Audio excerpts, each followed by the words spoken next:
High viewers, పీకే, Prashanth Kishore, Pawan Kalyan. Power star అంటే పవన్ కళ్యాణ్ కానీ పీకే అంటే పవన్ కళ్యాణ్ కాదు. పీకే అంటే ప్రశాంత్ కిషోర్. ఏంటి ప్రశాంత్ కిషోర్? బహుశా నాకు తెలిసి వైసీపీ గెలిచిన తర్వాత, అధికారంలోకి వచ్చిన తర్వాత, స్టిల్ ఈ 4.5 సంవత్సరాల జగన్మోహన్ రెడ్డి పరిపాలన చూసిన తర్వాత నాన్ వైసీపీ వాళ్ళు కానీ, వైఎస్ఆర్ అభిమానులు ఈరోజు జగన్ పరిపాలన చూసి బాధపడుతున్న వాళ్ళు కానీ, జగన్మోహన్ రెడ్డి కన్నా ముందు ఒక అతన్ని తిడతారు. అతని Prashant Kishor, political strategist. But డబ్బు కోసం ఏదైనా సరే చేయడానికి దిగజారేవాడు అన్నటువంటి పేర్లు కూడా బయట చాలామంది మాట్లాడుతూ ఉంటారు. నువ్వు గెలవాలి, నాకు ఇంత డబ్బు అప్పచెప్పు, నేను చెప్పి నువ్వు చెయ్యి, మిగతా మొత్తం నేను చూసుకుంటా అంటాడు. అక్కడ స్టాలిన్ కానీ, అక్కడ టీఎంసీ మమతా బెనర్జీ కానీ, మరికొన్ని చోట్ల మరికొన్ని రకాలు. అఫ్ కోర్స్ ఎవరైతే గెలుస్తారని అతనికి అనిపిస్తుందో, లేదన్నప్పుడు జనాలు ఫీడ్బ్యాక్ ఇస్తారో వాళ్ళ దగ్గరికి ఇతను వెళ్తూ ఉంటాడు అని అంటారు. మరి తెలుసో తెలియకో గెలుస్తామని తెలిసిన అతను పిలిపించుకుంటారని అంటారు. జగన్మోహన్ రెడ్డి విషయంలో కూడా అదే జరిగింది అంటారు. ఇతను చేసింది అసలు ఏంటి? అండ్ ఈరోజు అకస్మాత్తుగా జగన్మోహన్ రెడ్డికి సంబంధించి అతను చెప్పిన నిజాలు ఏంటి? జగన్మోహన్ రెడ్డి అభిమానులు సైతం అతను చెప్పిన దాన్ని యాక్సెప్ట్ చేస్తూ ఇక వైసీపీకి ఓటు వేయద్దు అన్న ఫీలింగ్తో కొంతమంది ఎందుకు ఉన్నారు? అండ్ ఈ వైసీపీ కరుడు కట్టిన వీరాభిమానులు, జగన్ చుట్టూతున్నటువంటి వాళ్ళు, ఈడేంట్రా బాబు మన మనుషులను పెట్టి ఎట్ట చేశాడని చెప్పేసి ఎందుకు ఫీల్ అవుతూ ఉన్నారు. సో ప్రాక్టికల్గా మాట్లాడు. గతంలో పలు సందర్భాల్లో నేను ఇదే చెప్పాను. సంక్షేమం, ప్రజలకు పథకాల రూపేణ డబ్బులు ఇస్తున్నాం, పప్పులు ఇస్తున్నాం, తప్పు కాదు. వాళ్ళ కాలం మీద నిలబడాలి. నువ్వు ఈరోజు అన్నం పెట్టావు, రేపు వాళ్ళ అన్నాన్ని వాళ్ళే సంపాదించుకోవాలిగా. వ్యవసాయం చేసేవాళ్ళు, కూలీ నాలి చేసేవాళ్ళు, ఉద్యోగం చేసేవాళ్ళు, ఏదో పని చేసేవాళ్ళు ఉంటారు కదా, వాళ్ళు పని చేసి సంపాదించుకోవాలి. ప్రభుత్వం డబ్బులు ఇస్తే మనం బతుకుతాం, ప్రభుత్వం సంక్షేమ పథకాల ద్వారా మనకి రేషన్ ఇస్తే మనం తిని బతుకుతాం అనుకుంటే అదొక బతుక? ఎవరు అలా బతికేది? ఎవరు లేనోళ్ళు, లేదన్నప్పుడు సొంతంగా ఏ పని చేసుకోలేని వాళ్ళు, అలా అవిటి వాళ్ళు అంటారు. లైక్ వాళ్ళు అలా ఉన్నారంటే ఉన్నారు, అటువంటి హెల్ప్ అవుతుంది, నో డౌట్. కానీ మా పిల్లల్ని మేము చదివించుకోవాలన్నా ప్రభుత్వం నుంచి డబ్బులు రావాలి.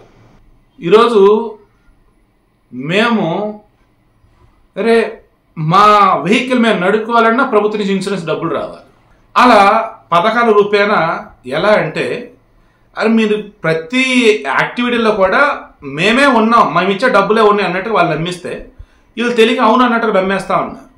మరి ఇంట్లో మందుకు అలవాటైన వాళ్ళు ఆ తాగే మందుకు పెడుతున్న డబ్బు ఎంత? అందులో మందు వచ్చేసి క్వాలిటీదేనా అసలు? అది మందు అంటేనే చెడు, అందులో మరల కల్తీ మధ్య ఉండేది, లేదన్నప్పుడు ఇంప్యూరిటీస్ ఎక్కువ ఉన్నాయి ఉంటాయి. ఏంటి వాటి సంగతి ఏంటి? ప్రస్తుతం ఆంధ్రప్రదేశ్లో ఉన్నటువంటి ప్రజానీకంలో ఎవరైతే ఆసుపత్రుల బారిన పడుతున్నారో, లివర్ పాడాయో, కిడ్నీస్ పాడాయో, జీర్ణ సంబంధించి రిలేటెడ్ ఇష్యూస్ వల్ల, గ్యాస్ట్రిక్ ప్రాబ్లమ్స్ వల్ల, వాళ్ళని ఎక్కువగా మద్యం అలవాటు ఉన్నవాళ్ళు ఎవరు ఏంటంటే జగన్మోహన్ రెడ్డి వచ్చిన తర్వాత ఆ దిక్కుమాలిన మద్యం తాగి దానివల్ల. ఇది ఓపెన్గానే మద్యం షాపుల దగ్గర జనాలు చెప్తున్నది. సో అంటే అమ్మఒడి నాన్న బుడ్డి అన్నట్టు. సో ఆ మద్యం దగ్గర లాగేస్తున్నారు. మీకు ఇంటి పన్నులు ఎంత పెంచారు? చెత్త పన్ను అసలు గతంలో ఉంది, ఇప్పుడు చెత్త పన్ను ఎందుకు వేస్తున్నారు? ఇంట్లో బాత్రూమ్ ఉంటే దాని మరుగుదొడ్డి పన్ను, అది కూడా పన్ను వేస్తున్నారట. నౌనా కాదా? ఆర్టీసీ ఛార్జీలు ఎంత పెంచారు? కరెంటు ఛార్జీలు ఎంత పెంచారు? బాధుడే బాధుడు, బాధుడే బాధుడు అని చెప్పేసి మాటలతో తెగ బాధాడారు జగన్మోహన్ రెడ్డి. బట్ ఆ రోజు టీడీపీ బాధింది ఏమి లేదు. బట్ ఈరోజు జగన్మోహన్ రెడ్డి బాధుతూ ఉన్నాడు. కానీ రోడ్లు వేసారా? పిల్లలకి ఉద్యోగాలు ఉన్నాయా? క్యాంపస్ ప్లేస్మెంట్స్ ఉన్నాయి కాలేజీల్లో, స్కూళ్ళలో కానీ కాలేజీలో కానీ సరైన సౌకర్యాలు ఉన్నాయా? అదేమిటి నాడు నేడు కింద అద్భుతంగా డెవలప్ చేస్తామని అంటూ ఉన్నారు. వాళ్ళ చేత వీళ్ళ చేత గొప్పగా చెప్పిస్తూ ఉన్నారు. ఫ్యాకల్టీ ఎంతమంది ఉన్నారు? ఇప్పుడు 3-4 తరగతులు తీసుకెళ్ళి హై స్కూల్లో కలిపారు. ఆ ఉన్న 1-2 తరగతులకు వచ్చేసి ఉన్న ఫ్యాకల్టీ కరెక్ట్గా సెట్ అయినారా? 3-4 తరగతులను పై క్లాస్లో కలపడం వల్ల వాళ్ళకి ప్రాపర్ వేలో ఎడ్యుకేషన్ అనేది అందుతూ ఉందా? తర్వాత ఇంగ్లీష్ మీడియం అన్నారు అందరికి కూడా. తెలుగు మీడియం అన్నది బేసిక్ లెవెల్ ఉన్నప్పుడు ఈజీగా అన్నీ అర్థం చేసుకోవడానికి సరిపోతుంది. బట్ మొదటి నుంచి ఇంగ్లీష్ మీడియం అంటే ఓకే, మొదటి నుంచి ఇంగ్లీష్ మీడియం కదా, అకస్మాత్ ఇంగ్లీష్ మీడియం అంటే వాళ్ళు ఎంతని అర్థం చేసుకుంటారు? ఎన్నెన్ని బట్టి పట్టాలి? ఇవన్నీ అసలు తెలుస్తుందా? సో ఇదిగో పలానాది జగన్ రెడ్డి వచ్చిన తర్వాత బాగుందంటే చెప్పడానికి ఏమీ లేదు. టీడీపీ వాళ్ళు, బీజేపీ వాళ్ళు, జనసేన అంటున్నట్టుగా ల్యాండ్ మీద, శాండ్ మీద, లిక్కర్ మీద దొరికినట్టు దోచుకుంటూనే ఉన్నారు వీళ్ళు. మా దగ్గర ప్రూఫ్లోనే వాళ్ళు అంటారు, ఈ ల్యాండ్లో కానీ, శాండ్లో కానీ, లిక్కర్లో కూడా మొత్తం తప్పు చేసిన టీడీపీ వాళ్ళే అని చెప్పేసి వాళ్ళ మీద కేసులు పెడతా ఉంటారు. సో ఇటువంటి సమయంలో ఈ ప్రశాంత్ కిషోర్ ఏం బయటపెట్టాడు తెలుసా?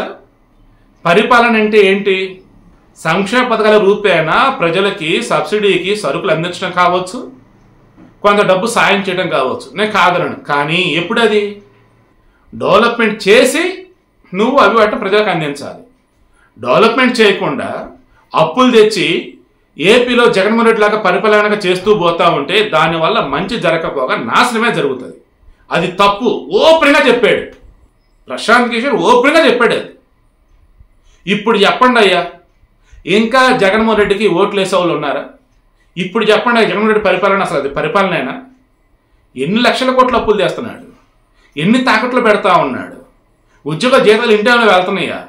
అసలు ఈ గ్రామ వార్డు వాళ్ళు చేసే పని ఏంటి? ఈ గ్రామ సచివాలయ వార్డు సచివాలయ సిబ్బంది అసలు ఎవరు వాళ్ళు? ఉన్న గ్రూప్ ఉద్యోగాలు ఫిల్ చేయకుండా ఎందుకు ఉంచారు? మెగా డిఎస్సి ఎక్కడ? జాబ్ క్యాలెండర్ ఏది? మద్యపాన నిషేధం ఏది? పోలవరం ఎందుకు కంప్లీట్ కాలే? అసలు రివర్స్ సెంట్రింగ్ అసలు ఎవడు వెళ్ళమన్నాడు? ఆ పవర్ పర్చేజ్ అగ్రిమెంట్స్ ఏవో పక్కన పెట్టి ఎందుకు పక్కన పెట్టారు?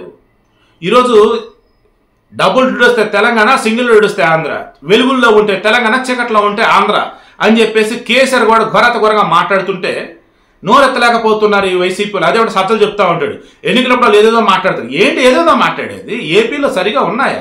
అరే నిత్యం ఆ TV5, ఈటీవీ, ఏపీని వాళ్ళు వార్తల మీద వార్తలు విత్ విజువల్స్ ఇస్తూ ఉన్నారే, జనాలు చూస్తూనే ఉన్నారు కదా.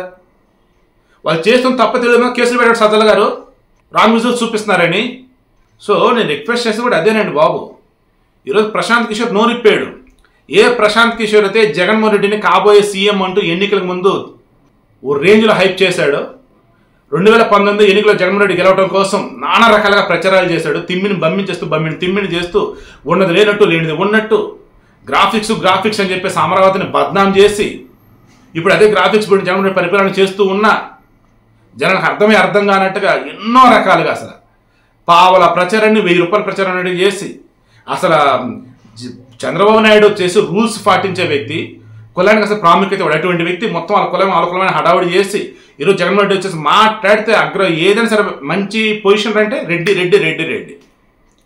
సో ఇలా చెప్పుకుంటూ పోతే ఈరోజు ఏపీలో నడుస్తున్న పరిపాలన ఏదైతే అసలు పరిపాలనే కాదు, జగన్మోహన్ రెడ్డి పరిపాలన విధానం ఏదైతే ఉందో అది అసలు అడ్మినిస్ట్రేషన్ విధానమే కాదు, దానివల్ల రాష్ట్రం అధోగతి పాలవుతుంది అని సూటిగానే ఉన్నట్టుగా చెప్పాడేసాడు ఈ ప్రశాంత్ కిషోర్. ఇప్పటికన్నా మారండి.